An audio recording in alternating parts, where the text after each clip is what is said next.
오늘은 이제 7가지 하나님의 경륜. 하나님이 영원부터 하나님 속에 감추고 있던 이 비밀한 경륜을 드러내셨는데, 이 경륜이 이제 7가지 주제를 가지고 성경 66권이 이제 풀어지고, 또 하나님의 비밀이 밝혀지고, 이 7가지 주제를 통해서 하나님이 우리를 향한 그 구속의 사랑, 이런 것들이 이제 하나씩 풀어지게 될 것입니다.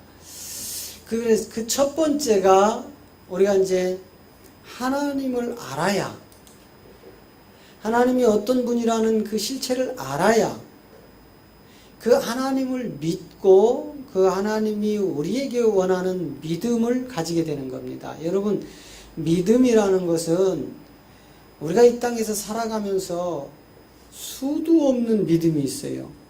친구를 믿는 믿음도 있고, 또 부모를 믿는 믿음도 있고, 또 돈을 믿는 믿음도 있고, 뭐 등등. 믿음은 수도 없는 믿음이 있지만, 내가 하나님을 믿는 믿음은 그런 믿음이 아니고 하나님이 원하는 믿음이 있다, 이 말이에요. 내가 하나님을 원해서 믿는 믿음은 나의 믿음이고, 하나님이 우리에게 요구하는 믿음이 있는데 그것을 구원받는 믿음이라고 하는 겁니다. 그래서 오늘날 종교인들이, 특히 기독교인들이 주일날 예배 한 번 드려서 내가 구원을 받는다는 것은 자기 믿음이에요.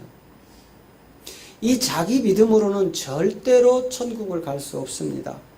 그래서 마태복음 7장 21절은 너희들이 내 이름으로 나를 주여 주여 하고 찾지만 내 이름을 불러서 너희가 천국 가는 것이 아니고 하늘에 계신 내 아버지의 뜻대로 살아가는 자를 내가 구원할 것이다, 이렇게 얘기합니다.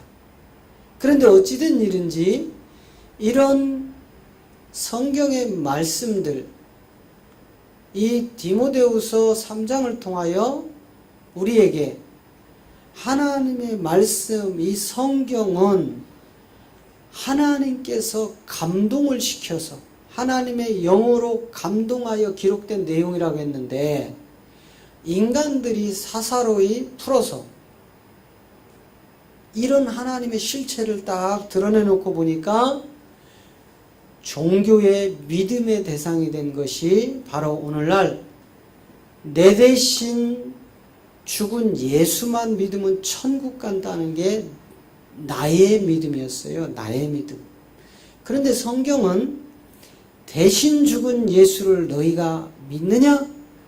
그렇다면 이제 대신이 아닌 너와 함께 죽는 예수를 네가 믿어야 된다, 이렇게 얘기해요.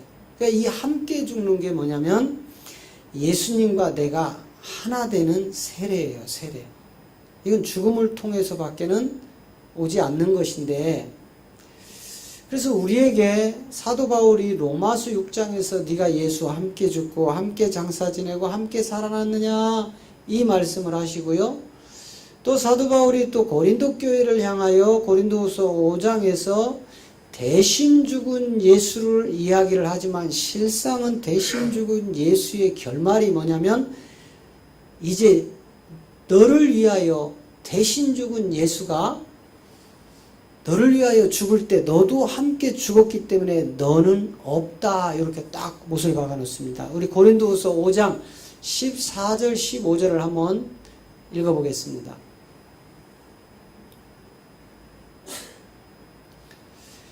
그리스도의 사랑이 우리를 강권하시도다. 우리가 생각건대 한 사람이 모든 사람을 대신하여 죽었은즉 모든 사람이 죽은 것이라. 여러분, 분명히 대신은 나와요. 그죠? 자, 그리스도 하나님이 우리를 강권하셔서 우리를 위하여 대신 죽었다고는 맞아요. 그죠? 대신 죽은 건 맞는데 지금 한국 교회 기독교인들이 여기에 머물러 있다 이 말이에요. 대신 죽은 예수에. 그런데 죽었은 즉 이 말은 무슨 얘기입니까? 대신 죽어 주었지만 뒤에 다른 문제가 있다는 거예요? 없다는 거예요? 있다는 거예요. 너를 위하여 그리스도가 십자가에서 너 대신 죽어 주었지만 그걸 믿음으로 네가 구원받는 게 아니다 이렇게 얘기하는 거예요. 그 뒤가 뭐예요? 이것을 네가 대신 죽은 예수를 믿었다면 이제 이 믿는 모든 사람이 십자가에서 누구와 함께 죽었다는 거예요? 그리스도와 함께 죽었다는 거예요. 맞죠? 대답을 해보세요. 맞습니까? 네. 자, 대신 죽은 예수라는 것은 애굽 땅에 430년 동안 이 악한 영들에게 종으로 매여서 죽어가고 있었죠. 이때에 어린 양이라는 이 피를 좌우에 문설주를 바르고 나니까 죽음의 공포가 넘어가고 이른 새벽 동틀 때 무슨 얘기예요? 이른 새벽. 이거는요, 대신 죽은 예수는요, 복음의 출발점을 얘기하는 거예요. 이른 새벽 동틀 무렵에 누가 이 바로의 왕, 애굽의 왕 바로가 이 사단의 왕이 항복하는 거예요. 이때 하나님의 백성으로 내주는 것이 바로 대신 죽은 예수였다 이 말이에요. 그래서 이 대신 죽은 예수로 우리가 나의 구원이 끝났다 하는 것은 큰 오해입니다. 대신 죽은 예수님은 사단의 종으로부터 나를 분리시켜 더 이상 사단의 종로로 하며 사망의 열매를 맺지 않게 하려고 분리시켜 놨는데 이때 이제 그 믿음을 가진 우리들은 나를 위하여 대신 십자가에서 죽어주신 그 그리스도와 함께 죽었다 이 말이에요. 여러분 죽은 자가 말이 있나요? 죽었다면은 이제 나를 위하여 살아서는 안 된다는 소리예요. 내가 이런 믿음이 있다면 내 대신 십자가에 달려 죽은 예수님이 바로 나의 구원자라는 믿음이 있다면 이제 그 예수님이 십자가에서 죽을 때 나도 또한 죽었다. 이걸 지금 강요하는 겁니다. 내가 죽지 않고는 절대로 안 됩니다. 그래서 이제 15절에 이제 모든 사람이 이제 14절에서 대신 죽은 예수와 함께 죽었다 이렇게 얘기하고요. 15절 시작. 저가 모든 사람을 대신하여 죽으심은 산자들로 하여금 다시는 저희 자신을 위하여 살지 않고 오직 저를 대신하여 죽었다가 다시 사신 자를 위하여 살게 하려 함이라. 이 말을 예전에는 아무리 읽어도 무슨 내용인지를 잘 몰랐던 시대가 있었습니다. 분명히 지금 14절에서도 너를 위하여 대신 죽은 예수를 네가 믿느냐? 그렇다면 네가 그 믿음을 가지고 이제 너는 죽었고 네 안에 그리스도만 사셨다. 15절에서 저가 누구요? 그리스도가 예수님이 모든 사람을 대신하였다는 것은 모든 사람은 자기 백성이죠. 마태복음 1장 21절에 아들을 낳으리니 이름을 예수라라. 그가 자기 백성을 저희 주에서 구원할 자라는 그 자기 백성들에 속한 모든 사람을 대신하여 죽으심은 그가 그리스도가 그 예수로 십자가에서 죽으심은 이제 그 믿음을 믿어서 산 자들로 하여금 다시는 저희 자신, 우리 육신을 위하여 살면 안 된다 이 말이에요. 그런데 우리가 이 환경적인 요소에 다 붙들려 있다 이 말이에요. 기독교인들이 교회는 다니는데 다 합리화하고 살아가요. 교회는 다니는데 내 육체의 정욕을 십자가에 못 박지 못하고 그 육체의 정욕을 채우려고 다니는 게 오늘날 기독교인들이라고요. 그래서 예수를 믿었더니 큰 복을 받았더라. 자기 욕심이라니까는요. 자기 육체의 정욕입니다. 예수를 믿었더니 우리 가정이, 우리 자녀들이, 우리 남편이 사업이 잘 되고 시집 장가가 잘 가고 회사에 취직이 잘 되고 승진이 잘 되고 막 좋은 대학에 가고 이게 전부 육체의 정욕이었더란 말이에요. 이걸 구해서는 안 되는데도 불구하고 교회가 마치 수능을 앞둔 100일 전부터 100일 작정기도 들어가는 게 이게 무당들이 하는 짓이다 이 말이에요. 이 땅에서 노력한 대로 살아가는 게 원리입니다.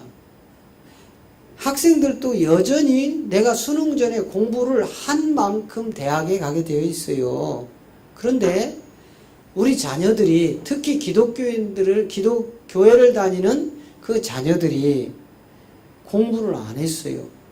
그런데 그 부모는 수능 100일 작정 기도를 통해서 우리 아이들 서울대, 연고대 좋은 대학 가게 해달라고 이렇게 기도하는 것은 하나님의 그 뜻과 전혀 맞지 않는 짓을 하고 있는 겁니다.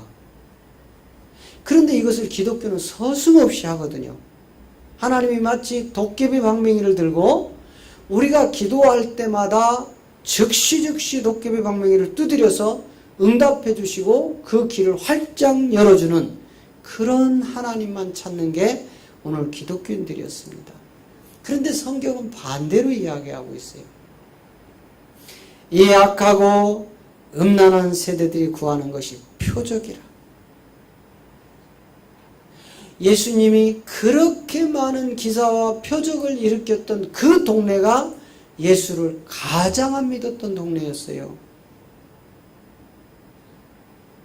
너무 이상하지 않아요? 우리는 너무도 성경과 어긋난 종교 행위에서 내 욕심을 채우는, 그래서 내가 교회 가서 헌금을 많이 드렸더니 11조를 빼먹지 않고 드렸더니 거부가 되었더라, 이런 카네기 같은 간증으로 교인들을 휘어잡고, 또 내가 예수님보다 더 큰 일을 한다고 성경에 기록되어 있으니까 갖가지 귀신 쫓고 질병 고치는 이러한 은사 사역이 마치 하나님이 원하는 것처럼 바꿔놨고, 우리는 너무도 성경과 반대되는 일을 하면서도 예수 믿어서 천국 간다고 그렇게 외쳤던 곳이 바로 교회였던 것입니다.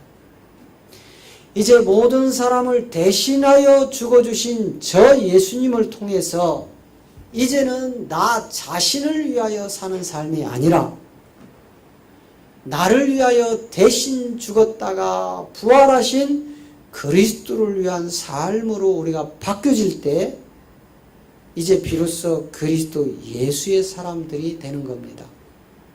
지금 고린도후서 5장 14절 15절에 있는 저 내용의 결론이 갈라디아 2장 20절입니다.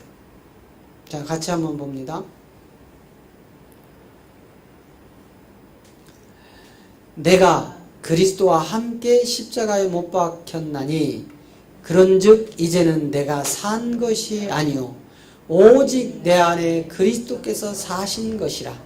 이제 내가 육체 가운데 사는 것은 나를 사랑하사 나를 위하여 자기 몸을 버리신 하나님의 아들을 믿는 믿음 안에서 사는 것이라. 할렐루야.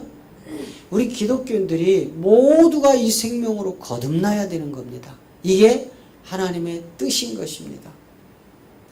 그래서 이제 우리가 내가 아는 하나님, 내가 믿는 하나님이 아니라 바로 하나님이 원하는 그 믿음으로 우리가 가지 않으면 우리는 예수 이름으로 선지자 노릇하고 예수 이름으로 귀신을 쫓고 예수 이름으로 많은 능력을 행했지만 그날 주님 앞에 서는 날 불법을 행한 자들아 내게서 떠나가라는 바로 어리석음 그 부자와 같은 자가 되고 말 것입니다.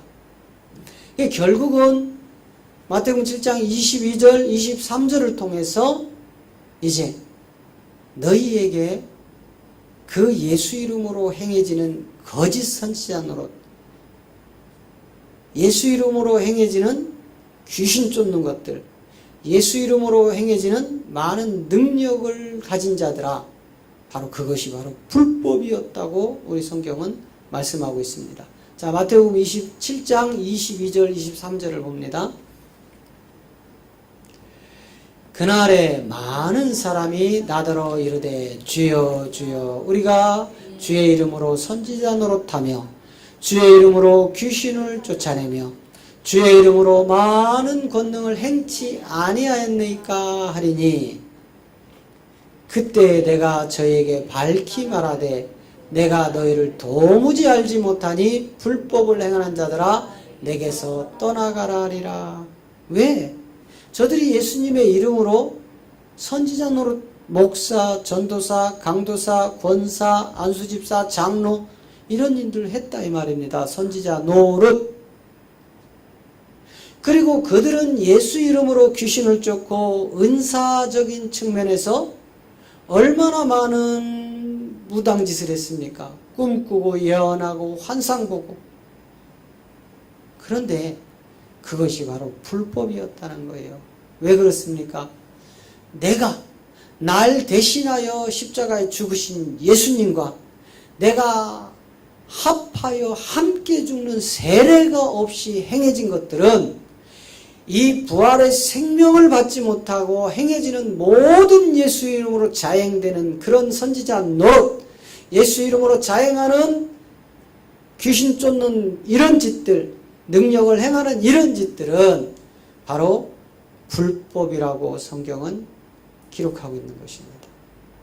그래서 이처럼 우리가 이렇게 불법으로 가지 아니하려면 오늘 이 7가지 성경에 기록되어 있는 큰 틀의 주제를 우리가 알지 못하면 성경은 계속 수박 겉핥기식으로 신화와 족보 가운데 교리를 자랑하고 계속해서 그 세계로 빠져가 버리고 건물 중심으로 모여서 건물을 어찌 할 수만 있으면 새롭게 비싸고 화려하게 크게 짓기를 원하고 그곳에 많은 사람을 모아서 마치 하나님이 나를 성공한 목회자로 축복한 증거가 이거라고 내놓는 것이 바로 종교라는 겁니다. 이제 여러분 첫 번째 우리가 창세전에 도대체 어떤 일이 있었는지를 바로 아셔야 된다 이 말이에요. 창세전에. 창세전이라는 것은 우주 만물이 만들어지기 전이죠. 그런데 이 우주 만물이 만들어지기 전부터 이미 하나님이 가지고 있었던 계획이 있었죠. 그죠? 자, 에베소서 3장 9절을 보면은요. 같이 읽습니다. 영원부터 만물을 창조하신 하나님 속에 감췄던 비밀의 경륜이 어떠한 것을 드러내게 하려 하심이라 이렇게 되어 있어요. 그러니까 영원이라는 것은 시간이 흐르지 않기 때문에 모든 사물이 썩질 않습니다. 변하질 않아요. 그건 하나님 세계에만 있는 거예요. 그래서 이때부터 하나님 속에 감추고 있던 비밀이 있는데 이 비밀이 도대체 무엇인지를 우리가 알아야지. 이 비밀을 모르고 무조건 예수만 믿으면 천국 갑니다. 안 믿어진다니까 그냥 무조건 믿으십시오. 그래야 구원받습니다는 허무맹랑한 소리가 아니라 저 하나님 속에 감추고 있던 비밀한 경륜을 드러내는 목적이 있는데 바로 그 목적이 10절입니다. 10절. 자, 10절을 읽어보겠습니다. 이는 이제 교회로 말미암아 하늘에서 정사와 권세자들에게 하나님의 각종 지혜를 알게 하려 하심이라. 할렐루야. 여러분 저 교회가 무엇입니까? 저 교회는 아담을 깊이 잠들게 한 창세기 2장의 내용이란 말이에요. 아담을 깊이 잠들게 하여 그 갈비뼈 하나를 취하여 여자라는 하와를 만들었는데 그 여자가 바로 교회였단 말이에요. 그럼 결국은 이 아담을 깊이 잠들게 한 목적이 뭐였어요? 그리스도라 하는 예수를 이 땅에 보내셔서 그 예수님 몸에 세상 권세와 정사와 악한 것들을 다 뒤집어 씌우셔서 모든 죄를 뒤집어 씌우셔서 십자가의 죽음으로 처리하는 이 그림자를 아담을 깊이 잠들게 한 세계로 미리 드러내시고 그의 갈비뼈 하나를 취했는데 이때는 물과 피가 쏟아진다겠어요? 안 쏟아진다겠어요? 안 쏟아지는 이유가 있다겠죠? 그래서 이 갈비뼈 하나를 취해서 이 갈비뼈를 가지고 만들어낸 여자가 바로 오늘 지금 에베소서 3장 10절에 이야기하는 이는 이제 교회로 말미암아요 신부들이란 말이에요. 이 신부들로 말미암아 혼인잔치에 들어갈 정결한 처녀들로 말미암아 하늘에서 정사와 권세자들에게 하나님의 각종 지혜를 알게 했다 이 말이에요. 이건 뭐예요? 에베소서 1장 10절을 완성하는 에베소서 1장 10절로 가보세요. 에베소서 1장 10절에 하늘에 있는 것이나 땅에 있는 것이나 모든 것이 누구 이름으로 통일되죠? 그리스도. 자, 같이 읽습니다. 하늘에 있는 것이나 땅에 있는 것이 다 그리스도 안에서 통일되게 하려 하심이라. 누구 안에서 통일돼요? 하늘에 있는 것이나 땅에 있는 것이나 다 그리스도 안에서 통일시키는 것이 하나님의 목적이었습니다. 목적. 왜요? 갈라디아 4장 4절 5절에 가면 이 목적의 주인공들이 나오는 거예요. 이 목적의 주인공들이. 자, 갈라디아 4장 4절 5절을 봅니다. 자, 때가 참에 하나님이 그 아들을 보내사 여자에게 나게 하시고 율법 아래 나게 하신 것은 율법 아래 있는 자들을 속량하시고 우리로 아들의 명분을 얻게 하려 하심이라. 요 목적이란 말이에요. 그러면 자 4절로 보세요. 갈라디아 4장 4절에 보니까 하나님의 때가 찼더라 이렇게 되어 있어요. 하나님의 때. 이건 창세기 3장 15절이라겠죠? 그 약속된 그 때가 차니까 하나님께서 그 아들을 보내는데 이 아들이라는 명칭은 우리 때문에 아들이지 하나님의 세계에 가면 아들과 아버지가 없다겠죠? 그건 영이기 때문에 아버지와 아들이 존재하지 않습니다. 우리처럼 남녀가 결혼을 하여 둘이 연합하여 그 자녀들이 만들어지는 걸 아들이라고 했기 때문에 그런 것 때문에 지금 아들이라는 표현을 해놨지 실상은 저 내용이 요한복음 1장 18절이란 말이에요. 자, 갔다가 다시 돌아옵니다. 요한복음 1장 18절의 내용이라고요. 자, 본래 하나님을 본 사람이 없으되 아버지 품속에 있는 독생하신 하나님이 나타났다. 그러면 아까 저 아들이라는 표현이 바로 저거란 말이에요. 하나님은 유일하신 한 분 하나님이기 때문에 독생하다고 하는 거예요. 그런데 아버지 품속에 있는 독생하신 하나님이 온 거지 아들이 온 게 아닌데 저 아들이 왔다는 저런 표현은 육신을 갖고 있는 우리 때문에 아들이라는 표현을 쓴 겁니다. 그러니까 영의 세계로 들어가면 아버지도 아들도 없는 거예요. 그래서 이 영의 세계를 들어가면은요, 우리가 얼마나 성경을 오해했는지 몰라요. 마태복음 22장 29절 가면 뭐라고 해요, 우리 보고? 너희가 성경도 하나님의 능력도 몰라서 오해했도다. 에? 자, 마태복음 22장 29절 가보세요. 저 독생하신 하나님이 나타났는데 이거를 무슨 내용인지를 지금 이 시대가 모르고 있다 이 말이에요. 예수께서 대답하여 가라사대 너희가 성경도 하나님의 능력도 알지 못하는 거로 오해하였도다. 이제 저 오해가 풀어지는 것은 누가복음 24장 45절의 지점으로 가야만 저 세계가 풀어집니다. 자, 누가복음 24장 45절. 이에 저희 마음을 열어 성경을 깨닫게 하시고, 할렐루야. 우리의 마음이라는 이 기관이 열려질 때가 있는데, 이 기관이 열리게 하는 것은 성령의 역사하십니다. 성령이 우리의 마음을 여는데, 이 성령을 통하여 성경을 깨닫게 되니까 이제 엄청난 세계가 열리는 거예요. 46절 7절에 가면은요, 또 이르시되 이같이 그리스도가 고난을 받고 제3일에 죽은 자 가운데 살아날 것과. 누가 고난을 받고 제3일에 살아난다는 거예요? 그리스도께서.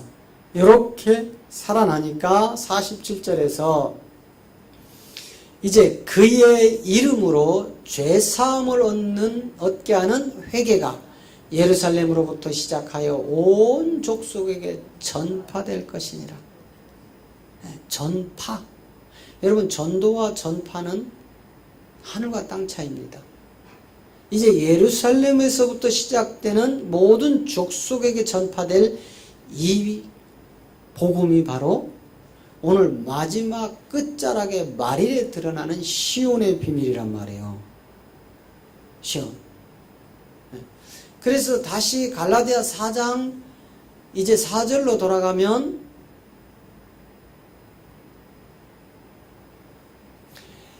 하나님의 때가 찬 것이 창세기 3장 15절의 언약이 이루어지는 때라고 했죠. 이 때가 차고 나니까 하나님이 아들을 보내는데 이거 아들이 아니고 누구라겠어요? 독생한 하나님이란 말이죠. 그런데 아들이라는 표현을 쓸 수밖에 없었던 것은 우리 몸을 가진 우리들 때문에 아들이라고 표현을 해놨는데, 이때 이 하나님, 독생하신 하나님, 아까 요한복음 1장 18절에 아버지 품속에 있는 독생하신 하나님이 나타나셨느니라 이렇게 했죠. 그 독생하신 하나님을 아들로 표현을 해놓은 거예요. 저 아들을 반드시 여자, 몸을 가진 여자에게 나게 하시는 거예요. 그래야 아들의 명분을 우리가 얻는 겁니다. 그래서 그를 여자의 몸에 나게 하시고 어디에 쌓여서 또 오죠? 율법 아래에 나게 하신 것이다. 율법. 여러분, 이 율법을 우리가 잘 아셔야 되는데, 이 율법의 정체를 모르기 때문에 지금 이 시대 기독교가 613가지 이상의 그 이스라엘의 법이 바로 율법이라고 지금 가르치고 있는 거예요. 실상 성경이 말하는 율법은 그 율법을 말하지 않습니다. 그래서 이 율법 아래 나게 하신 것은 5절에 가면 율법, 여자의 몸에서 율법 아래 온 목적이 있는데, 율법 아래 있는 자들을 속량하시고 우리로 아들의 명분을 얻게 하려. 이제 우리를 아들 되게 하려고 하는 거예요. 아들. 에? 그냥 교회 어느 날 나와서 예수 믿었더니 천국 가더라 그런 세계가 아니고, 우리는 반드시 사단의 종으로 붙들려 있던 저 430년의 애굽 생활이 청산이 되어지고, 누구 이름으로요?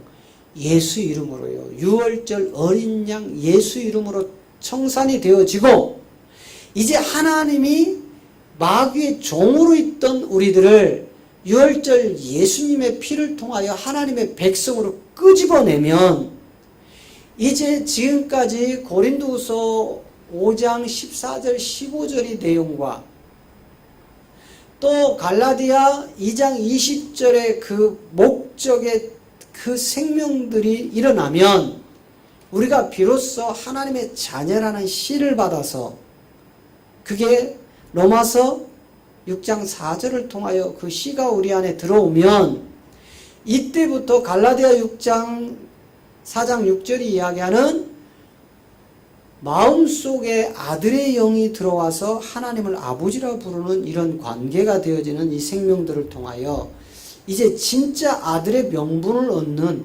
저 아들들만 생명나무 과실을 먹게 되고 영생하여 하나님의 나라를 유업으로 받는 자들이 되는 것이 성경의 전체 내용이다 이 말이에요. 그런데 이런 내용들을 전혀 무시하고 그냥 무작정 예수 믿었더니 잘 됐습니다. 복 받았습니다. 병 고쳤습니다. 귀신이 떠나갔습니다.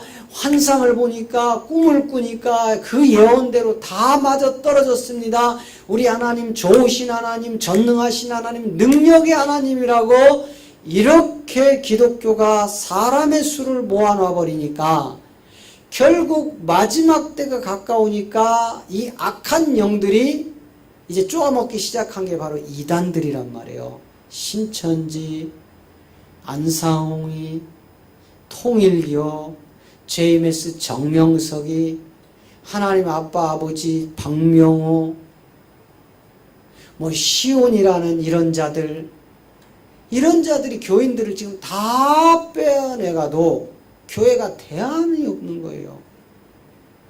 무조건 믿어지지 않는 예수를 무조건 믿으라고 강요만 해왔던 거예요. 성경을 하나씩 풀어서 하나님은 이런 계획을 가지고 있다는 그 본질을 드러내야 되는데, 그래서 지금 이 시점에도 1년에 2만 명씩을 기독교가 신천지한테 뺏기고 있는 겁니다. 얼마나? 지금 또 저 중국에서 들어온 양향빈이라는 여자가 중국의 동방이라는 땅에 재림으로 하나님이 내려온 여자다. 이래가지고 지금 한국 교회에 큰 문제를 일으키고 있습니다. 그런데도 그 하나님 전능교 양향빈을 제대로 못 잡아내는 거예요. 기독교가 뭔지도 모르고 있습니다. 왜? 그냥 안 믿어지는 예수 무조건 믿으면 천국 간다고 막무가내식으로 가르쳐놨기 때문에 그래요. 함께 죽고 함께 장사 지내고 함께 살아나는 부활의 생명을 모르기 때문에 그렇습니다. 이제 우리가 율법 아래 오신 그 예수, 그 율법을 속량하시고 우리에게 아들의 명분을 얻게 하는 그리스도의 참 생명을 받아 누리시기를 그리스도의 이름으로 축복합니다. 이제 저 율법의 명분을 얻기 위하여 우리에게 하나님의 경륜이 시작되어지는데, 이제 이 창세 전에 우리에게 이제 하나님의 그 일들을 하나씩 풀어놓는데, 우리 한번 보겠습니다.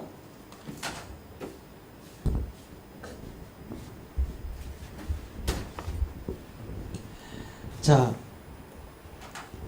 하나님은 창세 전부터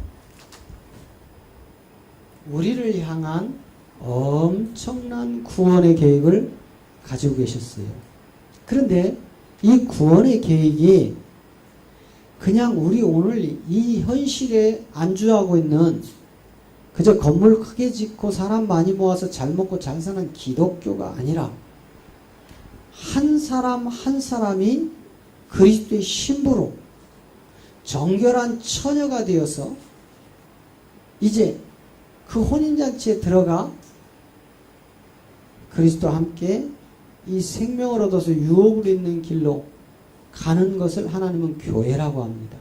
그래서 이 교회를 만들기 위하여 창세기에서 아담을 깊이 잠들게 하여 여자라는 교회를 뽑아내서 혼인의 비밀로 시작을 했다가, 이 혼인의 비밀이 결국은 육을 가진, 이 육체를 가진 사람들에게 현상의 세계에서 결혼하여 아들, 딸을 낳는 것처럼 그 현상을 보여서 이어가게 하시고, 결국은 창세기 3장에서 선악과를 먹고 에덴의 동산에서 쫓겨났던 인간들에게 계시록 22장에 가서 결국은 그 쫓아냈던 인간들 중에 저 아들의 명분을 얻은 자들만 뽑아서 생명나무의 과실을 먹게 하여 영생을 주고, 그 영생을 얻은 아들들이 결국은 하나님 나라를 유업으로 차지하는, 그게 성경의 전체의 스토리다 이 말이에요. 믿으십니까? 그냥 예수 믿어서 천국 가는 세계가 아니고, 우리는 성경이 구원의 여정을 하나씩 밝히는 그 세계를 여러분이 믿고 가셔야 되는데, 이제 첫 번째 그 조건이 바로 이 주제를요, 구원을 이루는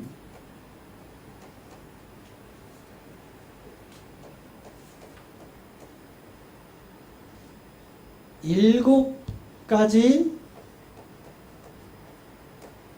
주제로 가겠습니다. 구원을 이루는 일곱 가지 주제. 첫 번째, 창세전.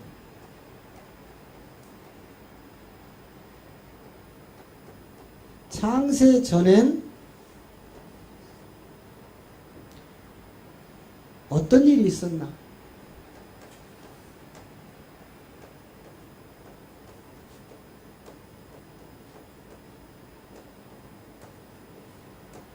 창세전엔 어떤 일이 있었는가? 여러분, 이 세계를 우리가 이제 먼저 알고 가야 되는데,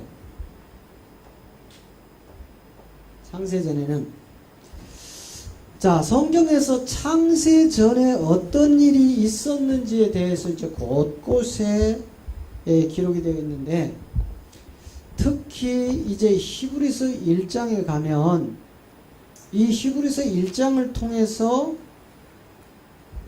이 창세전에 어떤 일이 있었는지를 암시적으로 지금 보여주고 있는데, 자, 우리 히브리서 1장을 한번 성경 말씀을 한번 읽어보겠습니다. 자, 히브리서 1장 4절을 한번 봅니다.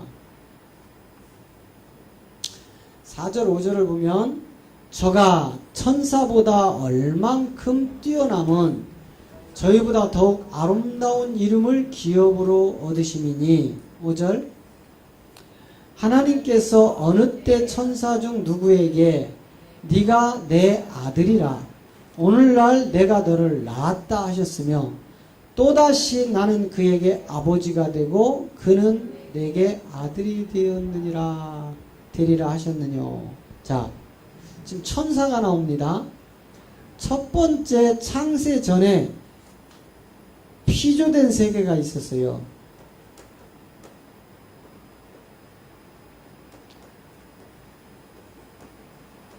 자, 창세 전에 피조된 세계가 있었는데 하나님이 만드신 세계란 말이에요. 이 세계는 바로 영의 세계였어요. 영.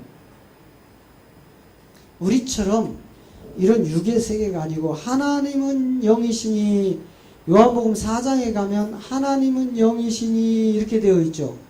그러니까 그 영의 목적대로 첫째 영원 전부터 하나님 속에 감추고 있던 비밀이 있는데, 이 영원부터 감추고 있던 하나님의 비밀을 이루시려고 그 첫 번째 만든 세계가 바로 영의 세계였어요. 이 영의 세계가 있는데, 이 영의 세계를 하나님이 창조하시는데 두 종류로 창조를 하셨단 말이죠. 첫 번째는 루시엘이라는 영의 세계와, 또 하나는 용이라는 영과 육의 세계가 있었다고요.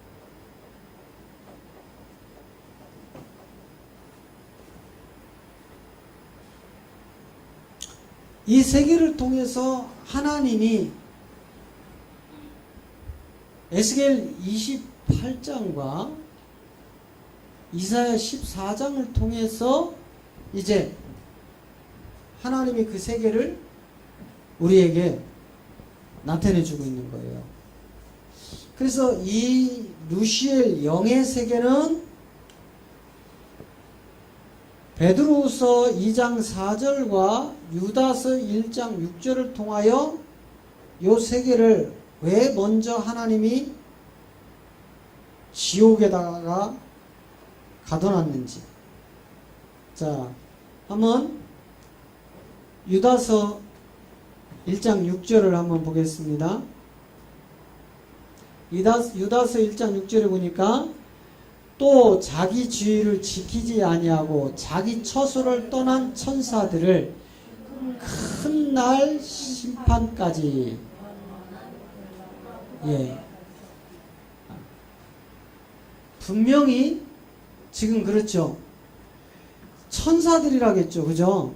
천사들이라는 복수가 들어갔어요. 그러면 루시엘을 따르던 천사들의 졸개가 있겠죠. 루시엘은 천사장이고, 여러분 이 천사장에 이게 에스겔 28장에 가보면 이 루시엘의 탄생 배경이 엄청나단 말이에요. 엄청나다고요. 자, 한번 보겠습니다. 11절부터 한번 볼게요. 자, 이제 이런 것을 지명 이름으로 두루라든지 이런 지명 이름으로 성경은 이제 이렇게 바꿔서 이야기를 하는데, 자, 에스겔 28장. 여호와의 말씀이 또 내게 임하여 가라사대,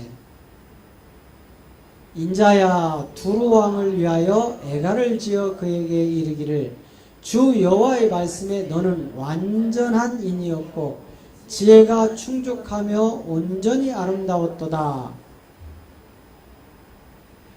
네가 옛적에 하나님의 동산 에덴에 있어서 각종 보석 곧 옹보석과 황보석과 금광석과 황옥과 홍만우와 창옥과 청보석과 남보석과 홍옥과 황금으로 단장하였으며, 네가 지음을 받던 날에 너를 위하여 소고와 피파가 예비되었도다.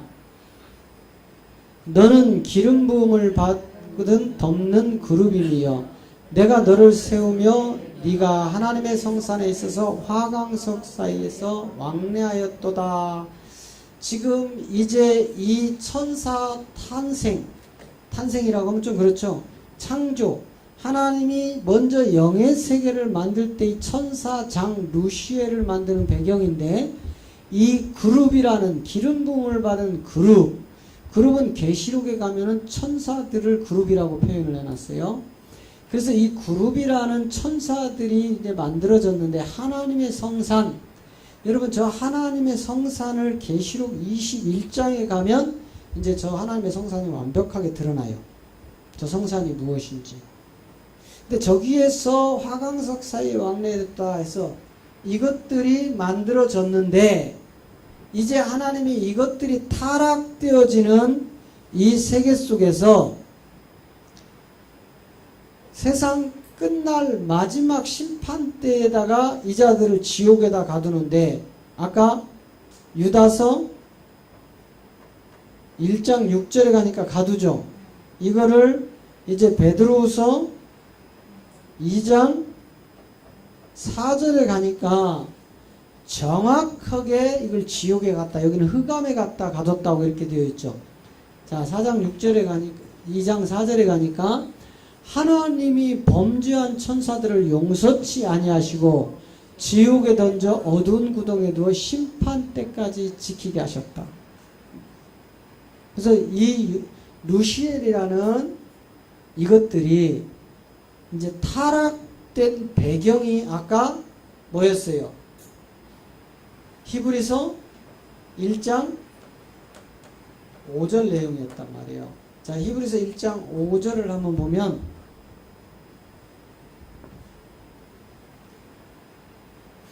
자, 하나님께서 어느 때 천사 중 누구에게 네가 내 아들이라 오늘날 내가 너를 낳았다 하셨으며 또다시 나는 그에게 아버지가 되고 그는 내 아들이 되리라 하셨느냐. 그러니까 천사는 아들이 될 수가 없다 이 말이에요. 여러분 이게 이제 육체의 비밀로 들어가는 거예요. 이 율법을 주신 목적으로 들어가는 거예요. 그런데 저런 내용들을 읽어도 율법을 구분을 못하는 거예요. 왜 그리스도가 예수님이라고 이 땅에 오셨는지를 모르는 거예요. 지금 다 예수는 믿는데 그 그리스도가 왜 예수로 이 땅에 오셔야 되는지를 모르는 이유가 바로 창세 전에 있었던 이 세계를 전혀 알 수가 없기 때문에 그런 겁니다.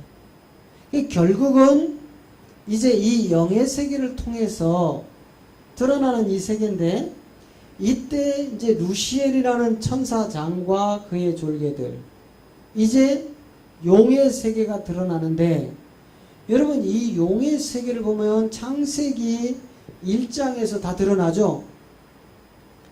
첫 번째 뭐가 나와요? 빛. 두 번째 궁창. 세 번째 바다와 무, 땅, 채소, 열매. 이렇게 분리를 시켜놓죠. 이때에 그 바닷속에서 올라온 묻이 드러나죠. 이 묻을 통하여서 아담이 만들어지는 이런 실체들이 오늘 지금 왜 하나님이 영의 세계를 먼저 피조하고 그리고 그들을 심판을 먼저 끝내버립니다. 그래서 이 영의 세계를 하나님이 먼저 심판을 하시는데, 이 심판의 세계가 이제 천지창조를 통하여 어떻게 들어오냐? 땅이 뭐하고요? 혼돈하고, 땅이 뭐하고? 공허하고, 땅이 뭐하고?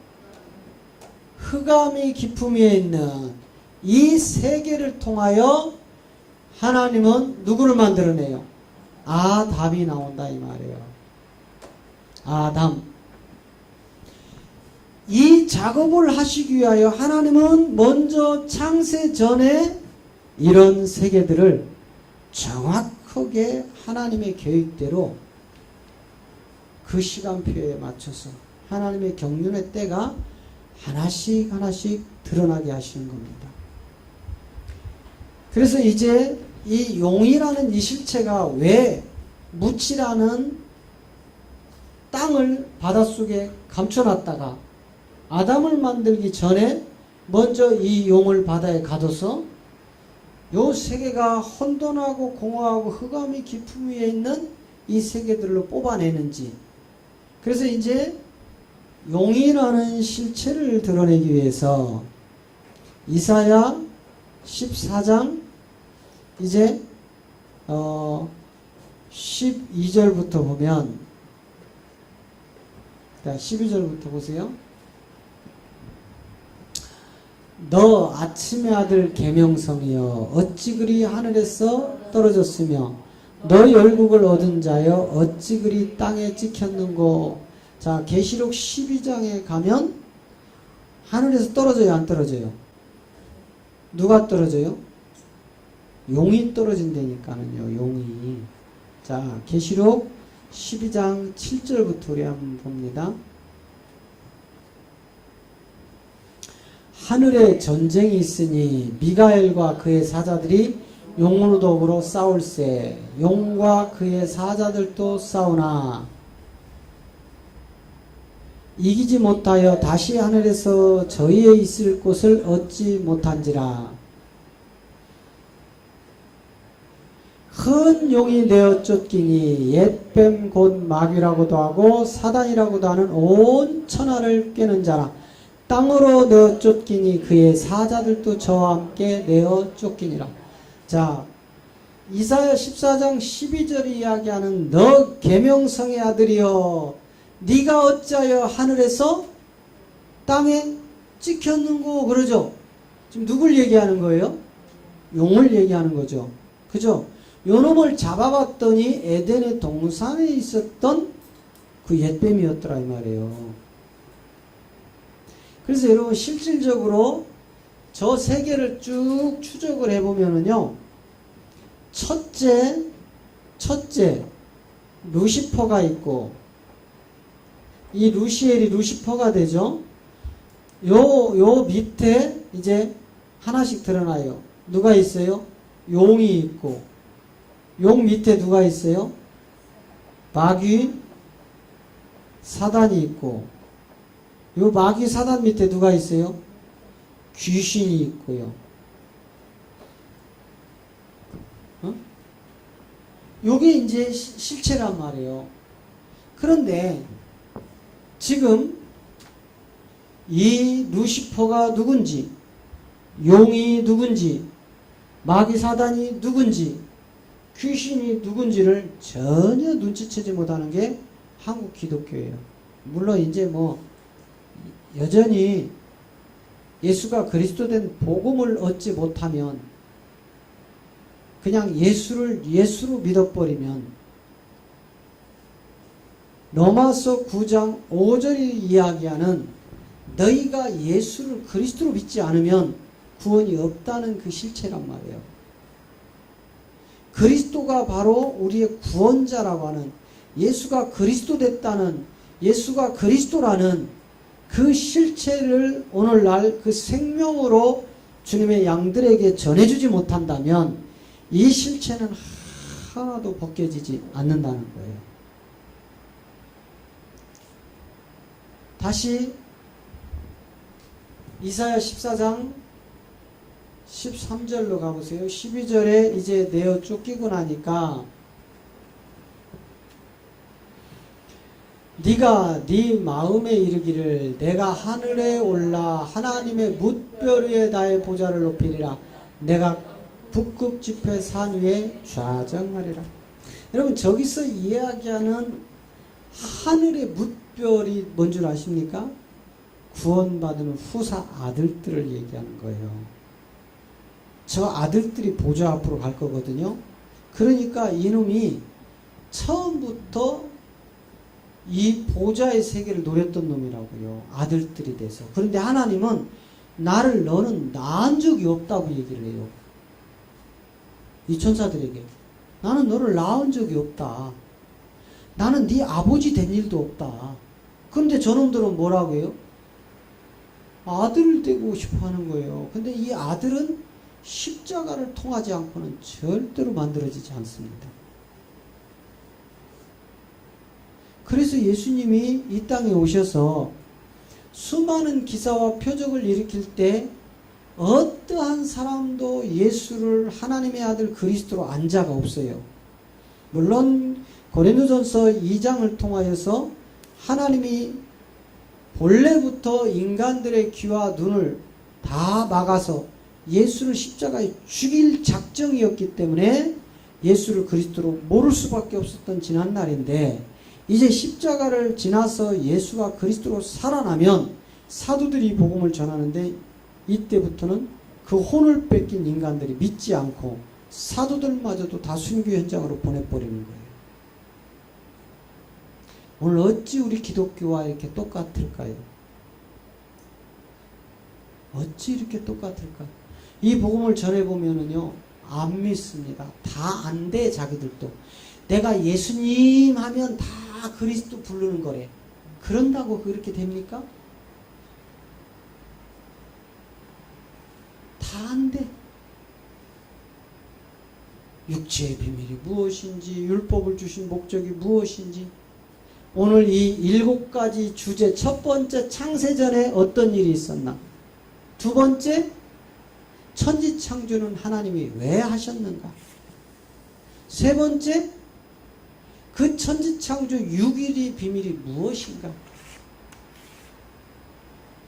네 번째, 이 가인사로 시작되는 4대강이 도대체 무엇을 암시하고 있는 이 비밀이 무엇인가?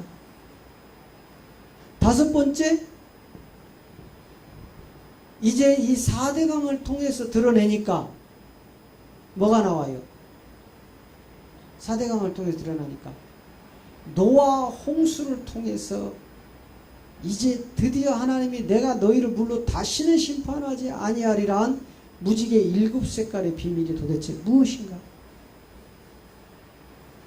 여섯 번째, 이 노아 방주로 시작된 이 보좌의 무지개가 도대체 무엇인지를 알아야 이제 드디어 선악과를 먹고 죽어버렸던 인간들을 생명수 나무로 우리를 회복시키는 이 복음의 비밀, 생명나무와 선악과는 도대체 어떤 나무인가?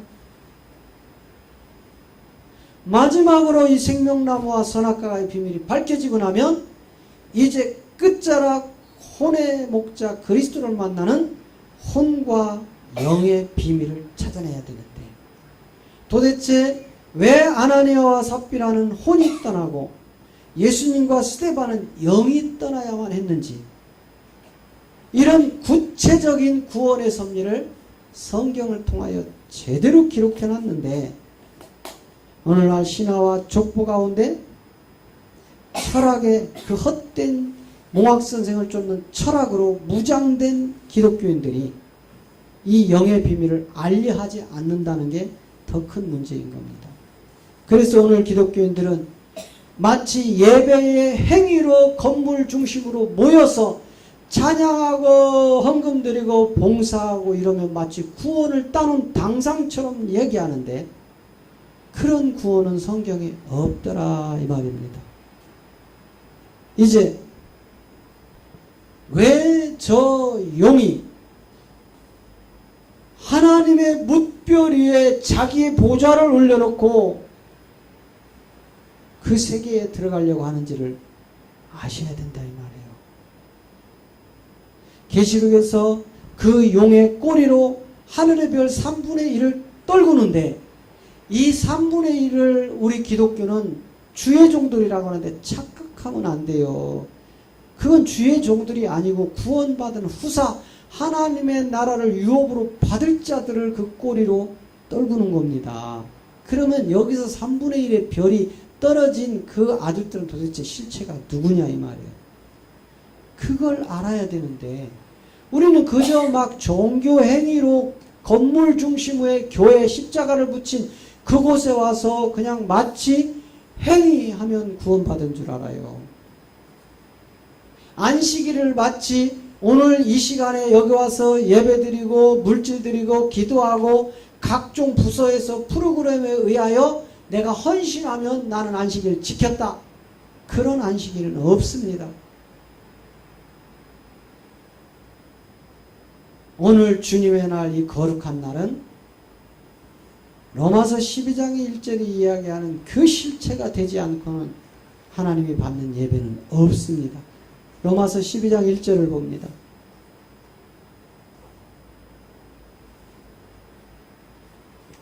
그러므로 형제들아 내가 하나님의 모든 자비하심으로 너희를 권하노니 너희 몸을 하나님이 기뻐하시는 거룩한 산 제사로 드리라. 이는 너희의 드릴 영적 예배니라. 우리가 드릴 영적 예배는 내 몸이 거룩한 제물이 되어야 된다 이 말이에요. 산 제물. 그러니 여러분 일주일 동안 오늘 한 번 예배 드렸다고 끝나는 것이 아니라 여러분이 저 예배당 문을 나서는 그 순간부터 내 몸이 거룩한 산 제물이 되도록 싸워 지키셔야 되고 이기셔야 되는 일주일의 사명이 있는 것입니다. 할렐루야. 그 사명을 잃어버리면 폐잔병으로 돌아와서 맨날 다람쥐 쳇바퀴 들듯 알고 지은 죄 모르고 지은 죄 용서해달라는 그런 허망한 기도만 드리고 가는 것을 마귀가 가장 좋아합니다. 이제 정신 차리고 근신하여 깨어서 참 하나님의 생명을 누리시기를 주가 되신 그리스도의 이름으로 축복합니다. 아멘.